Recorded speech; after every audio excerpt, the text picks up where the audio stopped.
So, Greg, what do people need to understand about credit? It's a great question. So let's talk about credit and view credit from a different approach. A lot of people think that I should have good credit because I make my payments on time. That's what we always hear. Mm-hmm.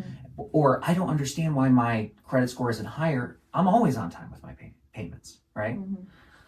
So what actually makes a good credit score is the amount of available credit you have. Okay. So if you have a credit card, let's say you have a credit card, it has a $500 limit, right? And you got a $300 balance, but you always make your payment on time.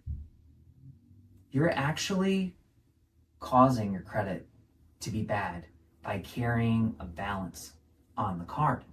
Anytime you carry a balance of more than 30% of the limit, your score goes down. So let's think about it. $500 limit, $300 balance. That's well over 50%, right? Right. So our score is down because we're rolling over that balance, okay?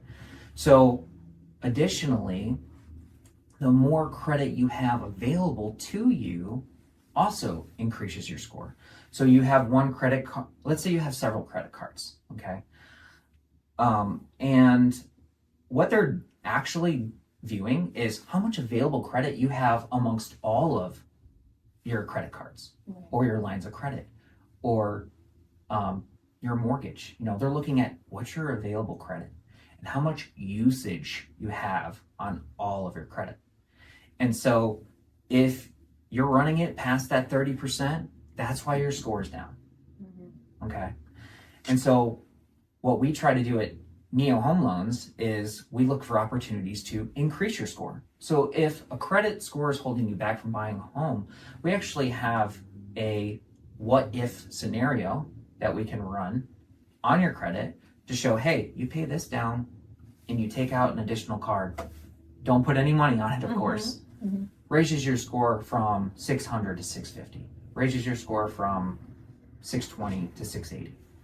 We have those tools and resources to help anyone with limited credit get into a position to where they can now afford home ownership. Can I ask another question along those lines?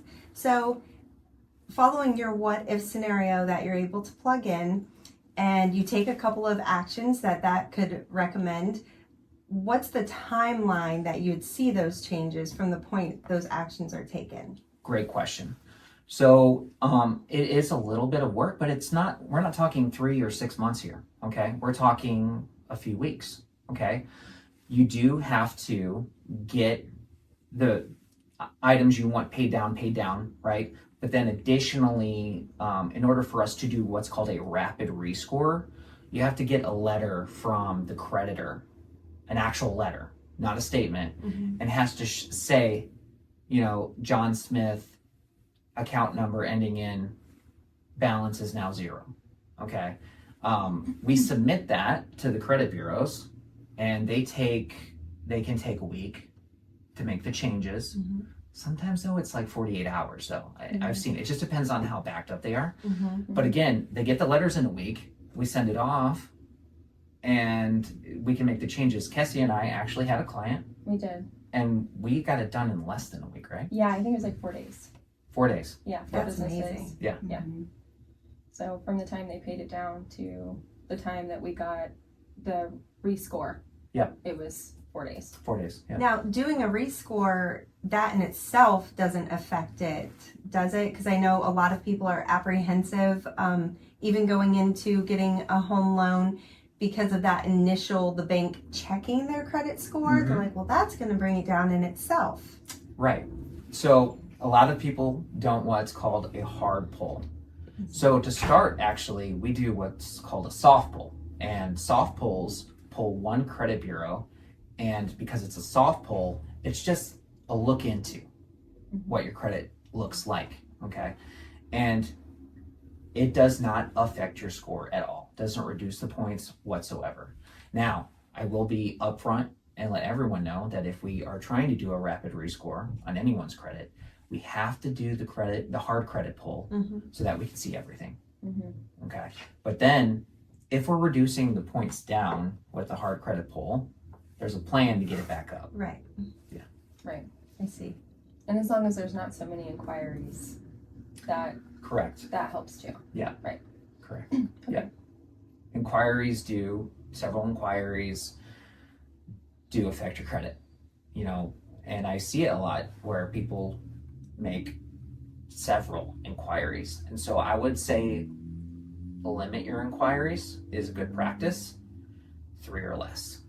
Okay, so if somebody is going shopping at, say, Kohl's, and if you sign up for a credit card, you save 20%, and they think they're saving money. Yep. When that store checks to see what they can be approved for, does that check alone impact the credit score?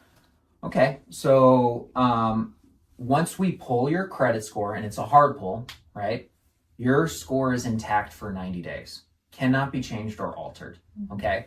If you do, we don't like to have anyone take out any new credit or debt throughout the mortgage process. But if they do, we actually will get an inquiry and an alert, actually, and we have to ask the person, hey, we just saw that you ran your credit at Kohl's. Did you establish any new debt? And that does get calculated in your debt to income ratio. So again, it doesn't affect the credit if the credit's already been pulled, but it could hinder someone buying a home if they ran out and bought several things or got credit elsewhere. So yeah. Because I think a lot of people don't realize that the credit is pulled again prior to closing. Great. Yeah. Because it Great seems what a lot of people run into trouble with is that they will go get a credit card or they'll do it, financing through a furniture store.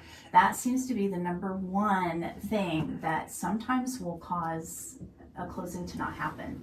Yeah, and I've had a client go and purchase, items for their home and said they took out a new credit card before closing, and I had to have had that conversation with, I know this is going to be really difficult, but I need you to take it back. Like maybe we've been there too. Yeah. But it does happen. We do a credit check at the end to make sure nothing's happened, and there have been some cases where we've had to tell people, hey, we can't do that, need to take it back, or we don't want to do that. So yeah.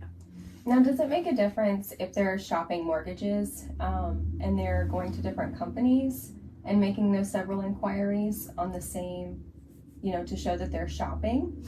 You can do up to 3 mortgage inquiries within 7 days, and it counts as one.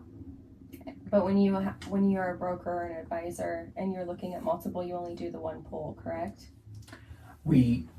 Yes, Okay. we do the one soft pull, and we don't do a hard pull until we think the client is ready to proceed. Okay. So if they're taking their time to get themselves into a better place for credit, to get to where their lease is ended, we don't do the hard pulls until we know they're ready. Okay. Okay, that's good to know. Yeah.